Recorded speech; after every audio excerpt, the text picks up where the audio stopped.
Buenos días, buenas tardes, de acuerdo al lugar del mundo en el que se unan a este podcast de Factor Cultura, diálogos especializados en gestión del patrimonio cultural. En esta ocasión tenemos la presencia de Olimpia Niglio, a quien podemos definir como una italiana universal. Bienvenida, Olimpia. Olimpia es una arquitecta especializada en conservación. De hecho, cuenta con un doctorado en la Universidad Federico II de Nápoles en esa especialidad. Su vida profesional y académica la ha llevado a diversos lugares del mundo. Colombia, Italia, por supuesto su propio país donde ha enseñado más largo tiempo, pero antes de ello Japón, Corea, España, para citar algunos. Esa experiencia se refleja en una labor de la que conversaremos hoy día con gran entusiasmo, pero queremos comenzar preguntándote, Olimpia, ¿cómo, después de estos años, te defines? Yo diría profesionalmente, sin duda, una arquitecta especializada, pero también una persona apasionada por el patrimonio cultural de la humanidad. ¿Quién es Olimpia Niglo ahora? Gracias, Alberto. Muchísimas gracias por la invitación y por compartir este espacio muy importante. Muchas gracias. Con respecto a la pregunta que tú me pones, me defino una embajador de cultura porque siempre he tenido esta finalidad en mi carrera, en mi vida profesional, o sea, de abrir diálogos entre pueblos, entre culturas diferentes, entonces construir puentes. Por eso me gusta definirme como embajadora de cultura. Realmente, tu presencia en los diversos países en los que has marcado con enseñanza, generando institucionalidad, apoyando siempre y de una manera abierta, creo que se define muy bien te define muy bien como una embajadora de la cultura a nivel internacional. Eh, pero como arquitecta conservacionista de tu momento de formación, de los estudios de grado, posgrado, doctorado, a nuestros tiempos, ¿cómo percibes el sector? ¿Cómo percibes el patrimonio cultural? ¿Han mejorado las cosas? ¿Han aumentado los riesgos? ¿Lo estamos entendiendo mejor el tema o nos estamos alejando de los caminos más aconsejables? Gracias por la pregunta. Yo, como tú sabes, me gradué en arquitectura en la Facultad de Arquitectura de la Universidad de Nápoles, Federico II, en el 1995. Son ya 30 años desde el grado y después seguí con la especialización, la maestría en restauración y después el doctorado. En estos años, Alberto, el tema de la restauración en Italia, sobre todo porque obviamente mi espacio cultural era lo de Italia, tenía un papel muy importante a nivel internacional.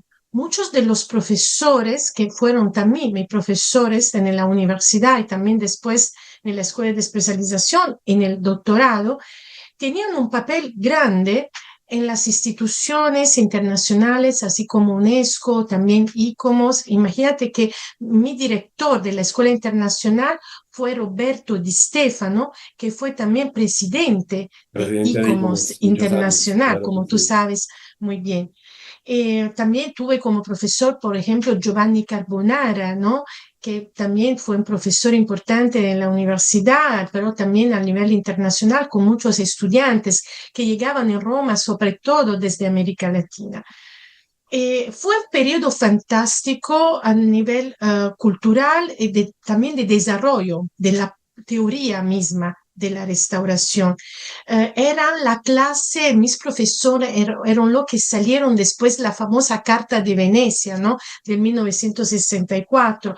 Entonces, un grupo de profesores que tuvo un papel realmente muy importante en el desarrollo mismo de la teoría de la restauración italiana, pero también en comparación con lo que se hacía en otros países europeos, sobre todo Francia, especialmente España, eh, la mayoría de los países del área mediterránea, sobre todo.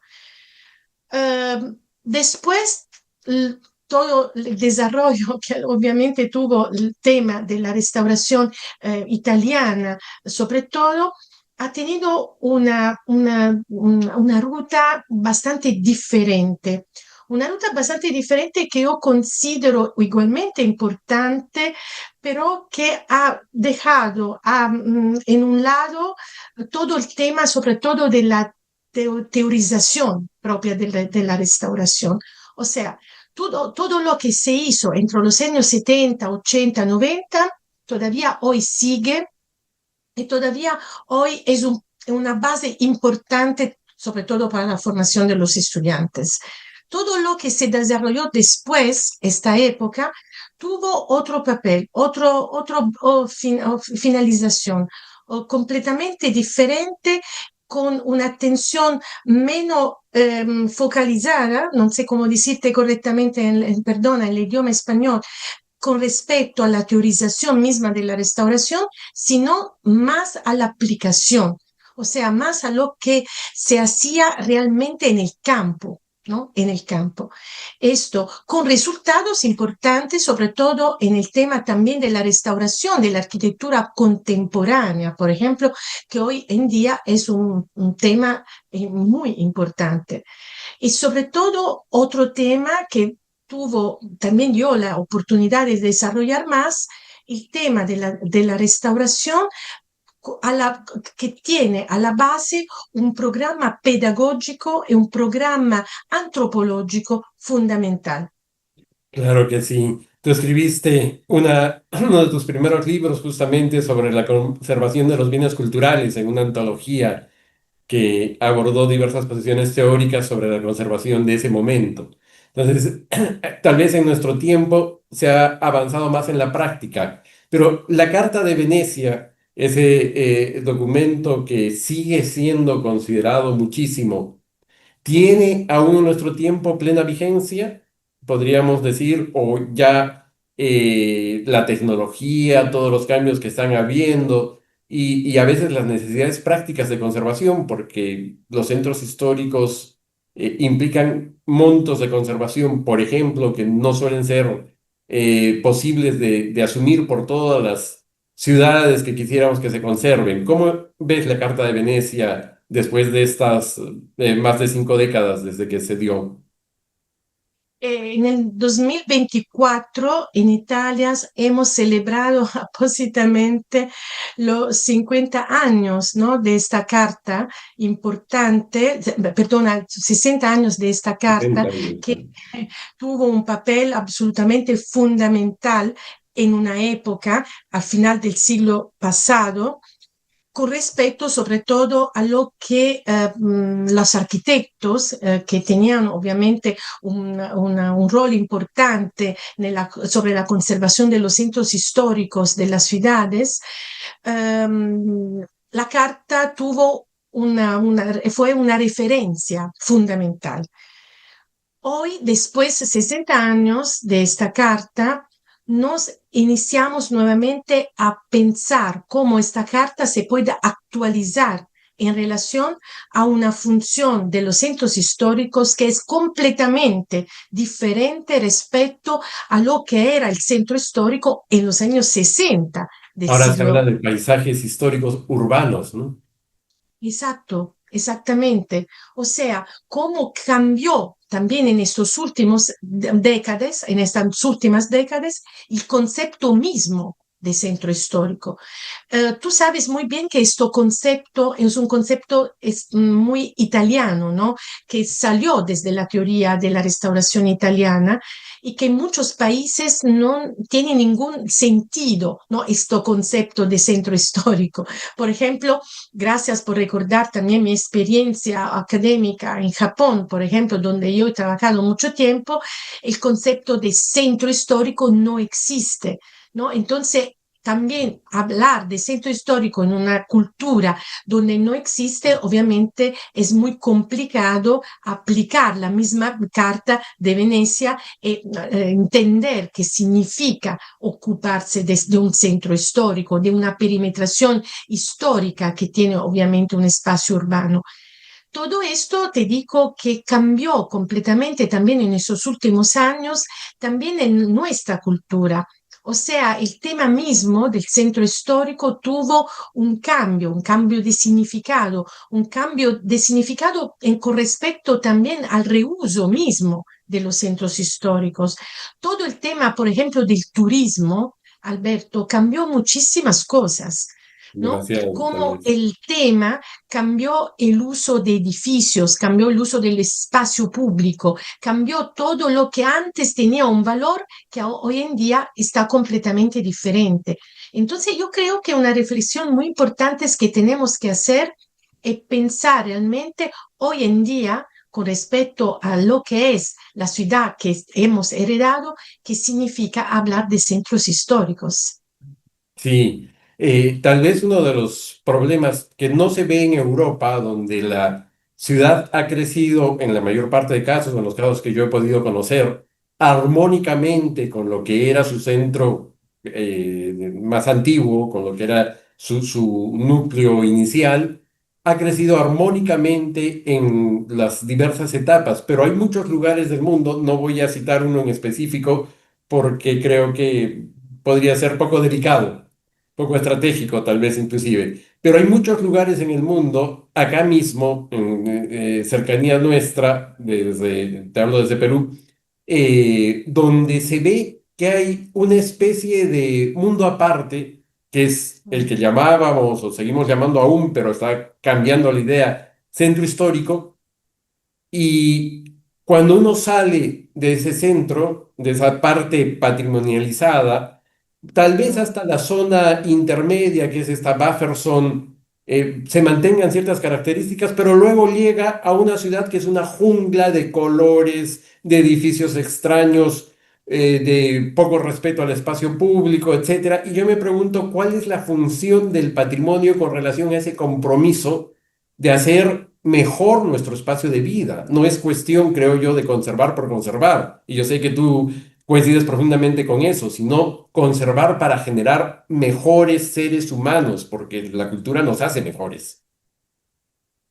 Gracias, Alberto, por esta reflexión muy importante. Yo te cuento que solamente cuando salí de Italia yo me di cuenta que lo que había aprendido en las universidades, obviamente en mi formación académica y también en mis primeras experiencias académicas como profesora, yo tenía que cambiar completamente mi visión de muchas cosas porque lo que había aprendido obviamente estaba estrechamente conectado con lo que era el territorio, la cultura, ¿no? Donde yo me formé. Pero al mismo tiempo entendí que todo lo que era conectado con la cultura italiana, el tema de la restauración, obviamente, a la cultura italiana, no era absolutamente posible aplicar esta cultura, esta formación, esta metodología a los otros lugares donde yo tuve la suerte, te digo la suerte de trabajar como profesora en las universidades.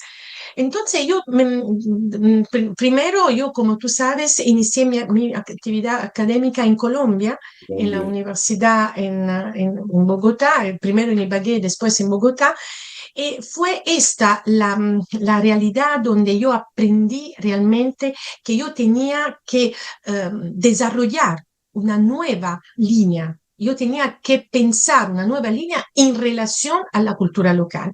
No era posible absolutamente llevar lo que yo había aprendido en Italia y ponerlo exactamente como una astronave, ¿no? Que cae en un territorio sin ponerse en relación estrecha con la cultura local.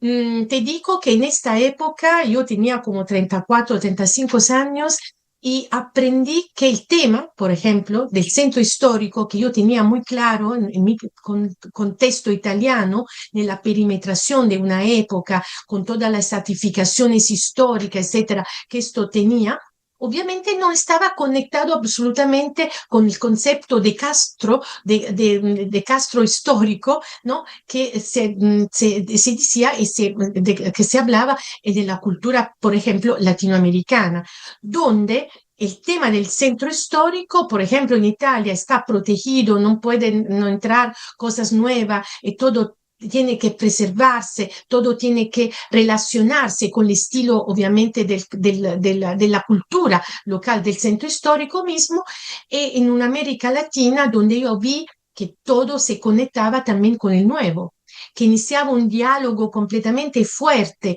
¿no? Entre el viejo y el nuevo, entre el antiguo y el nuevo. Una teoría que tuvo un papel importante en Italia, por ejemplo, con Roberto Pane, ¿no? Que era profesor de la Universidad de Nápoles, donde yo me gradué, pero que no, donde yo vi por la primera vez realmente expresa esto concepto de antiguo y nuevo al interior de las ciudades latinoamericanas, ¿no? Donde mh, todo se renova, todo, pero sin tener en cuenta, esto me pareció muy extraño y por eso yo trabajemos mucho sobre eso, o sea, nadie se conectaba con la historia pasada, o sea, el nuevo entra en la ciudad, pero no se conecta con la historia. No, Pero eso termina convirtiéndose en un problema con temas identitarios. Creo que debería existir tal vez algún punto medio. Claro, Italia tiene una, yo diría que los italianos, por lo menos en su absoluta mayoría, tienen un claro compromiso con sus ambientes históricos en general. Y eso se refleja en un territorio pues cargado de historia, pero que también tiene modernidad.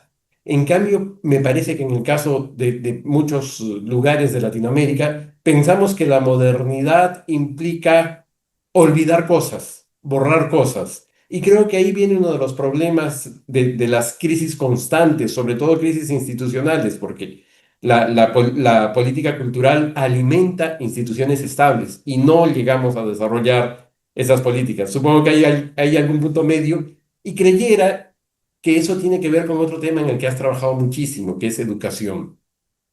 La transmisión de los valores del patrimonio a las nuevas generaciones considero que es primordial. Y me parece, no sé si coincidas con eso, que aunque hay importantes esfuerzos como Reconecta con tu Cultura, que volveremos en un instante a hablar de ello, me parece que no se han realizado suficientes esfuerzos a nivel global. Hay países en los que se hace muy bien, pero a nivel global, para transmitir esos valores, como decía, a las nuevas generaciones. Y eso no solo creo que es al nivel escolar, sino, por ejemplo, en el de ICOMOS, donde hay un comité que tiene que ver con formación, pero especializada. Yo no he conocido profesores que enseñen ciencias sociales, que enseñen humanismo en colegios, que sean integrantes de ICOMOS. Hay seguramente algunos, pero no hay un comité dedicado a eso. ¿No crees que sí. sería importante que se haga un esfuerzo mayor en el tema formativo?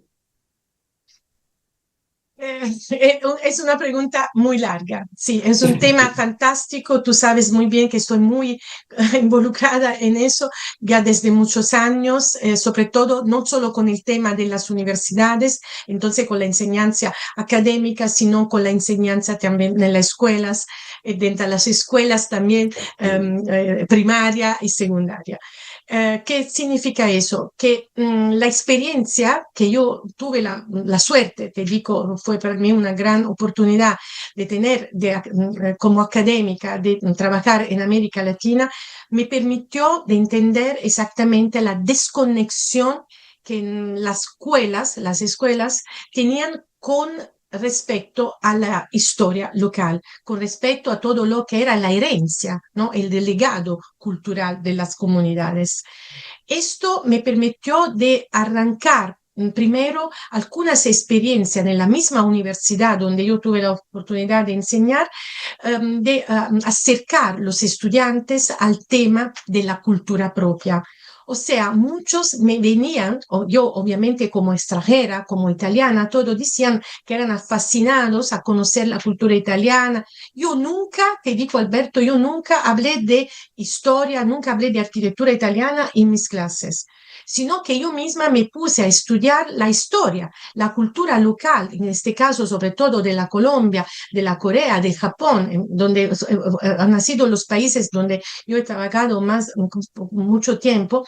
¿Por qué? Porque para mí era importante, primero yo entender bien la cultura del país donde yo estaba, para permitir a los estudiantes de conectarse más con esta cultura que en muchos casos estaba completamente olvidada. O sea, también en las escuelas, por ejemplo, primarias y secundarias, nunca tenían idea de lo que era la historia del país. Exactamente. Nunca, ¿no?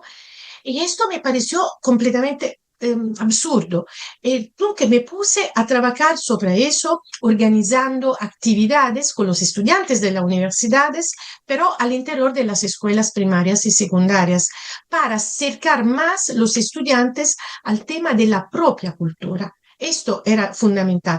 ¿Por qué? Porque el tema de la modernidad, ¿no? La historia misma de la arquitectura, por ejemplo, se yo comparo la historia de la arquitectura italiana, la historia de la arquitectura latinoamericana, yo veo que el periodo de la modernización, ¿no? que inicia después el periodo republicano, estamos entre los años 20 y los años 30, ¿no? del siglo pasado, veo que era una total ruptura, ¿no? con el pasado. O sea, la modernización era el nuevo, lo que avanza, todo tenemos que olvidarnos y también destruir lo del pasado. No, yo, contrariamente a esta política, yo trabajé mucho con los estudiantes para construir una continuidad, para entender qué significa construir el moderno, pero en continuidad con el pasado, sin romper con el pasado, porque sin conocer bien el pasado no podemos construir bien el futuro. Esto era fundamental. Las experiencias que yo tuve en Colombia también de hacer algunas obras de restauración, esto fue muy importante también para mí, para acercarme más también a las necesidades de las comunidades locales, fue de utilizar también esta experiencia en el campo para acercar las personas al tema del patrimonio cultural. Entonces, para que la gente pudiera entender qué significa hacer una restauración con respecto a la cultura propia, no a la cultura de fuera, a la cultura de dentro. Yo decía, no, nosotros tenemos que mirar adentro, no por fuera, por dentro. Claro, Esto era el tema fundamental. Y por eso el tema de la educación. El tema de la educación que inicia no a la universidad. Yo no tengo que iniciar a hablar de patrimonio en la universidad. Tenemos que hablar de patrimonio ya cuando los niños son pequeños. ¿Por qué? Porque el primer patrimonio es nuestra vida. Entonces tenemos que valorar nuestra vida para que podamos, gracias a nuestra vida, crear, construir obviamente el futuro y entender bien qué es patrimonio. y toda esa experiencia, Olimpia, te ha permitido lanzar un proyecto que tal vez sea, que tal vez compartas conmigo, creo que es el más importante seguramente en tu vida profesional y uno de los más importantes que ha surgido a nivel internacional, que es Reconéctate con tu cultura, que hablando de estos temas y de esa experiencia previa, nació un poquito la idea, recordarás, en una sesión de Factor Cultura, pero claro, una idea no es nada si no hay quien la plasme y tú supiste ponerle esa energía, esa fuerza y ahora Reconéctate con tu cultura es, podríamos decir, una institución internacional.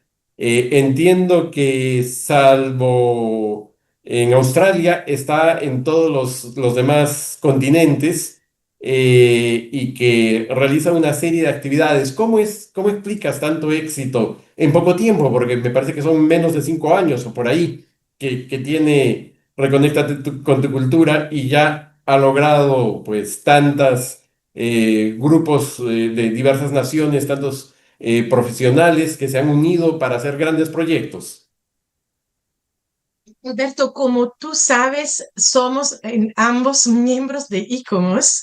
Entonces, después muchos años en ICOMOS y también con oportunidades de tener, obviamente, también algunos roles al interior de la organización. Como tú sabes que yo fui también vicepresidenta de la Comisión Internacional del PRERICO, del Patrimonio Religioso, y Religioso. también participando en varios otros comités internacionales, pero la cosa que para mí fue realmente muy importante fue la participación directa en algunos comités de la UNESCO para la valorización y la evaluación de los sitios, ¿no? Patrimonio de la humanidad. Y esto me ha permitido, obviamente, de conocer muchas realidades, de viajar mucho, de conocer muchas realidades diferentes, donde obviamente el tema mismo del patrimonio tiene un sentido diferente y sobre todo de conocer realidades educativas diferentes. Fue appositamente durante la pandemia, porque era la primavera del 2020, que yo estaba en este momento, vivía en Japón, y que me puse a reflejar sobre este tema, diciendo, bien, ahora tengo que realizar el proyecto de la educación. Esto es el momento porque todo el mundo está parado, todo el mundo no sabe qué hacer, pero en este momento nosotros tenemos que fortalecer más el tema de la educación, porque la intuición fue también que después este periodo de aislamiento, ¿no? Que todo el mundo ha tenido, después era necesario poner una base para la humanidad futura en relación apósitamente a lo que esta humanidad misma tiene que transmitir, ¿no? A los otros, a los demás. Entonces, apósitamente, tú te recuerdas muy bien que en Perú, el 30 de julio del 2020, salió y se presentó el programa Reconéctate con tu cultura, Reconnecting with Your Culture. Entonces, un programa que salió gracias a estas experiencias, ¿no? Que yo tenía desde entre varios países, gracias apósitamente a los comités donde yo participé, y al mismo tiempo pensando lo que tú antes decías, o sea, que en ICOMOS no tenemos absolutamente un comité que se ocupa de la educación al interior de las escuelas. O sea, tenemos un comité que se ocupa de la formación de los especialistas, pero no de lo que nacen hoy y que en futuro se ocuparán del patrimonio. O sea, no hay en ICOMOS, y esto creo que es un lugar bueno para lanzar esta idea, esta oportunidad de Cierto. construir realmente un comité internacional que se ocupa de todo lo que es la formación del patrimonio al interior de los países, de los varios países, pero al interior de las escuelas. Y Los así nació educadores. Reconectate con tu cultura, que ya están 5 años, justamente tú dices, ¿cómo fue posible en 5 años? Estamos ya en Tanto. 4 continentes, ahora reforzando muchísimo el tema en África. Te digo, en África tenemos ya varios países que están entrando en este programa. Ahora mismo en octubre sale un programa excelente entre Japón y Indonesia, financiado por el Ministerio de Cultura indonesiana. Estamos haciendo muchas actividades en India, donde también salió ahora una propuesta de publicación internacional sobre las experiencias apósitamente de Reconéctate con tu cultura. En el 2026 vamos a tener un evento internacional para conectar todas las comunidades escolares de Reconéctate con tu cultura para compartir apósitamente todas estas experiencias. Pero todo esto fue posible gracias a esta previa experiencia en ICOMOS, en los comités internacionales de UNESCO. Hubo un tiempo que UNESCO le daba mucho énfasis a su programa patrimonialito. Ya no he escuchado más hablar de él. Tal Sí. vez se requiere, y Reconéctate con tu cultura podría asumir eso, y la idea de crear ese comité donde estén los maestros que enseñan en la escuela a los niños en general y a los que se van a dedicar al patrimonio, a conocerlo, creo que es sumamente importante. En nuestro tiempo, la tecnología ya no es solo, hasta hace unos pocos años hablábamos como de tecnología de punta y de tecnología de información y la comunicación. Ahora el término ya deviene un poco obsoleto frente a esta otra realidad creciente, eh, que promete mucho, pero también necesita por lo menos mucha reflexión de la inteligencia artificial. ¿Cómo es esta relación? ¿Cómo se va a tejer esta relación entre patrimonio, cultura en general, conservación y estas tecnologías? Por ahí están anunciando ya que se va a crear una inteligencia que supera cualquier inteligencia humana y no sé hasta dónde podremos controlarla, ¿no? Pero pensándolo en patrimonio y en conservación, ¿cómo ves esa relación y ese futuro de la conservación y la inteligencia artificial? Te digo una cosa a este propósito, porque estoy analizando mucho el tema de de la inteligencia artificial, también en conexión a lo que tengo que hacer en la universidad con los estudiantes. Entonces, obviamente, la preocupación que esta tecnología puede modificar muchas cosas y no favorecer, por ejemplo, la creatividad propia de la persona, ¿no? Porque todas las personas utilizan obviamente este instrumento para realizar cosas sin valorar la propia creatividad, ¿no? Pero te dico una cosa, que estoy analizando mucho el uso de esta tecnología y que estoy mirando que esta inteligencia artificial es una inteligencia niña, o sea, una inteligencia muy joven, que no tiene una historia, que no tiene absolutamente si tú le preguntas cosas, es una historia corta, ¿no? Sí. Ella no tiene una historia larga, porque nace ahora y también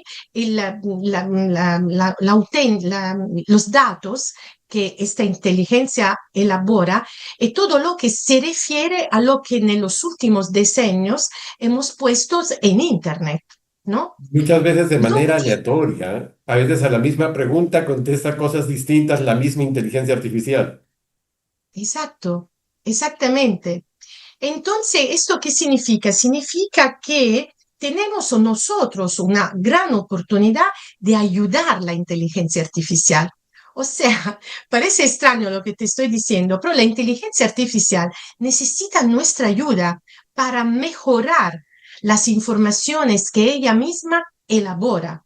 ¿Por qué? Porque la historia que ella elabora es lo que está en la red desde solo los últimos decenios, o sea, del desarrollo de Internet, ma no antes. O sea, si yo busco algo que se refiere a documentos antiguos, la inteligencia artificial no me dice nada, o sea, me dice que no tiene información. Por eso te digo que a nivel patrimonial, puede ser una gran oportunidad que nosotros, gracias a la oportunidad de poder estudiar en archivos, de poder analizar mejor nuestro patrimonio, podemos nosotros informar la inteligencia artificial y poner a disposición de la inteligencia artificial más datos. Entonces, construir realmente un diálogo interesante entre las nuevas generaciones que se ocupan de patrimonio y la misma inteligencia artificial.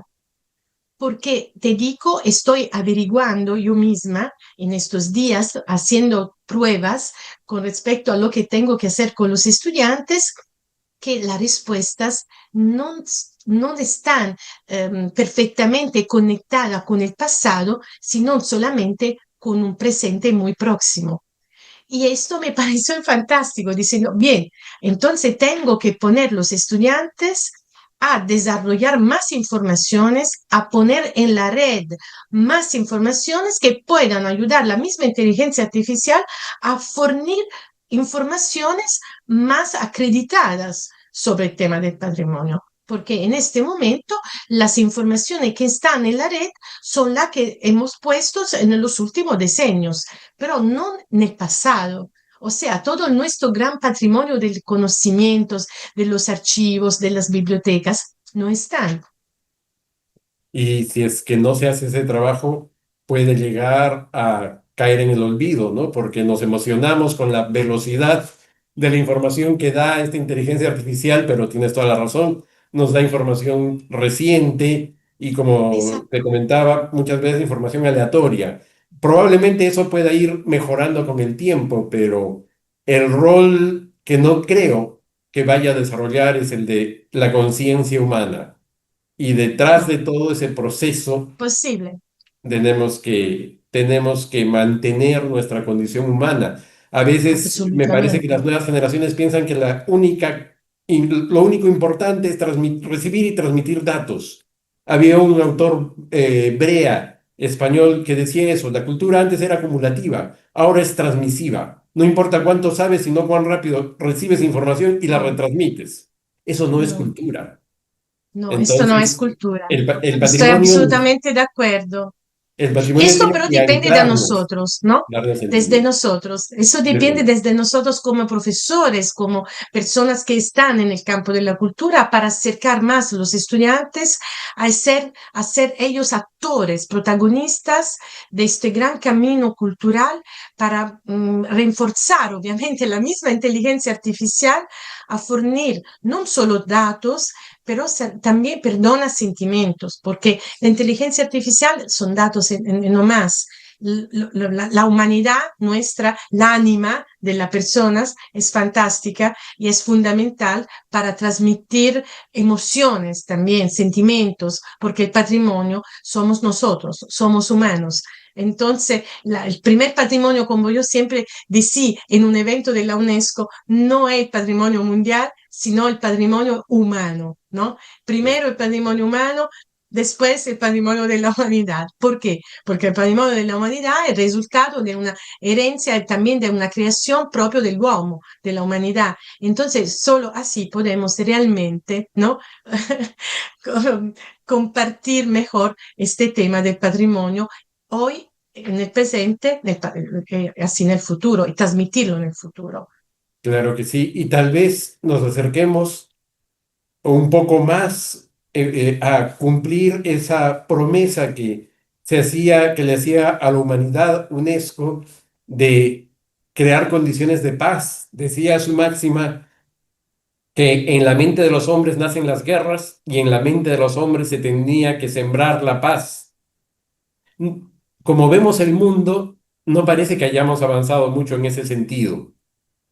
¿Cómo podríamos hacer para avanzar más hacia una humanidad que se relacione positivamente desde nuestro campo, desde el campo de patrimonio cultural? Alberto, a la base de todo está la educación, de todo. Sin educación, el mundo siempre será una casa de guerra, siempre. Tú miras los países donde hay guerra. La mayoría de estos países son países donde el tema de la educación de las personas no está a la base de las políticas culturales de estos países. O sea, estos países no tienen políticas culturales. Esto es un tema tremendo, tremendo porque en muchos casos, aunque lo tienen algunas políticas culturales, estas políticas culturales están finalizadas solamente al profito de pocos, sin tener en cuenta las necesidades de todos. Esto es el tema. Sí, Entonces, yo creo que el tema se puede resolver, pero es un sueño, obviamente, cuando podemos tener políticas culturales fuertes que tienen a la base el tema de la educación. Yo estoy convencida de eso. Sin escuela, la gente no tiene la oportunidad de entender lo que pasa en el país y no lo conoce. O sea, no conocer su propia historia, esto a ellos no permite a ellos de entender cómo defender el país donde ellos nacen. ¿Qué tienen ellos que hacer para defenderlo? Te digo que en el 2022, Reconéctate con tu cultura fue premiada al interior del Mundial Culture en México, ¿no? Del grande evento del Mundial Culture de la UNESCO en México. sí, En esta época, appositamente, Reconéctate con tu cultura fue considerado un proyecto por la paz, un proyecto de claro que diálogo sí. entre los países. Esto fue lo que me pareció fantástico, que fue reconocido este programa. O sea, un programa de conexión, de diálogo entre culturas y fundamental appositamente por la paz. Yo te digo que este año en agosto, el 9 de agosto del 2025, yo estuve en Nagasaki para recordar los 80 años de la bomba atómica. Fue un evento impresionante. La catedral de Nagasaki estaba llena de gente. El encuentro entre el arzobispo de Nagasaki, el arzobispo de Washington, en este caso, entonces Estados Unidos y Japón, tú entiendes en este caso muy Claro. bien esta estrecha y compleja relación, obviamente. Y yo en este día mismo, yo entendí más, mucho más lo que estábamos haciendo con este programa de Reconéctate con tu cultura porque yo decía, mira, aquí solamente la cultura puede ser un instrumento para salvar nuestra casa común. Sí. Solamente la cultura, a todos los niveles religiosos, políticos, pero la cultura. Y a la base de la cultura está la educación religiosa, la educación política, la educación económica, todo. Si no, Completamente, completamente de acuerdo. Yo tengo que expresar el agradecimiento de muchos que nos acercamos a este tema y muchas más personas por ese importantísimo trabajo de Reconéctate con tu cultura. Eso es, creo, abierto un camino de esperanza claramente, de reflexión que ahora nos permite, por ejemplo, pensar en cómo hacemos para que ICOMOS tenga su comité que se dedique más intensamente a esta parte, un poco dejada de lado, y justamente esa función de la cultura para la paz, ¿no? Que es cierto que lo educativo el cómo lo transmitimos es fundamental, pero el contenido que le da la cultura a la posibilidad educativa es de suma importancia. Tenemos que tener claro esos valores representados por el proceso histórico que han generado pueblos con capacidad de responder, de crear, de creer y que nos estamos alejando. Países como el Perú, por ejemplo, que tiene débiles políticas claro, culturales, generan sociedades en las que se compite y no se colabora, y así no hay viabilidad para un país. Entonces, el trabajo de Reconéctate con tu cultura es un trabajo que se debe multiplicar. Ojalá UNESCO lo asumiera con un programa mucho más fuerte. Para que se extienda aún más y se promuevan aún más estas actividades en las que sé que hay niños felices de haber visto sus obras con su patrimonio exhibiéndose en Japón, exhibiéndose en Colombia, exhibiéndose en Italia. Bueno, tenemos que terminar. Este podcast está dirigido fundamentalmente a estudiantes de posgrados y también de grado con los que estamos comunicándonos a través de sus direcciones y demás en todo este lado del mundo, en todo este lado del mundo de habla hispana. Y por eso que consideramos muy importante que nuestros invitados, que tienen tanta experiencia como la tuya y que pueden dejar un mensaje de aliento, de esperanza y de reflexión para nuestros jóvenes, terminen con ese mensaje. ¿Qué les dirías a los estudiantes de grado y posgrado de hoy día que están en este campo tan retador, tan interesante y al mismo tiempo tan complicado como es el del patrimonio cultural? ponerse en diálogo con el mundo, pero primero conocer sí mismo.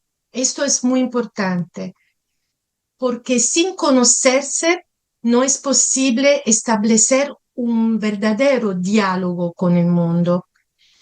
Yo digo siempre a mis estudiantes, conoce tú mismo para que tú puedas conocer los demás. Y esto es el mensaje que yo dejo a todos los estudiantes en el área iberoamericana, en este caso hispana, porque esto es fundamental. Y, el tema, nosotros como personas somos un gran patrimonio. Tenemos que conocernos para permitir de conocer los demás y establecer un verdadero diálogo de colaboración.